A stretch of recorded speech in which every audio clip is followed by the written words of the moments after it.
Dumating na. Carla Abellana nanganak na sa first baby nila ni Tom Rodriguez.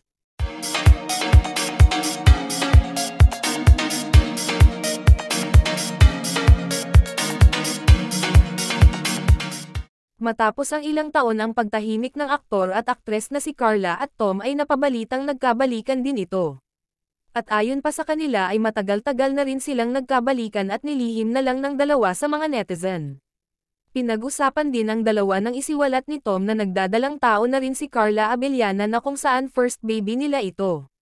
Samantala naman, matapos ang ilang buwan na paghihintay ng dalawa ay dumating na ang pinakahinihintay ng mga ito, dahil ayon sa aming nakalap na balita ay nanganak na ang aktres na si Carla Abellana sa first baby nila ni Tom Rodriguez. Ayon sa nakalap namin na impormasyon, ay hindi may pinta ang reaksyon ni Tom nang makita na ang kanilang baby girl. Hani pa ni Tom sa Instagram story nito, "Welcome to the outside world my princess, sobrang saya kong nahahawakan na kita." Kaya naman lalong naging trending sa social media ang dalawa at lalong pinag-uusapan.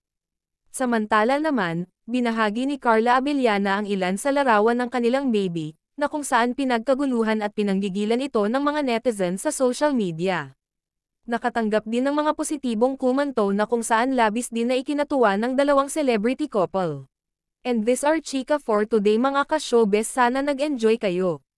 Don't forget to like, share, subscribe and click the notification bell for more updates.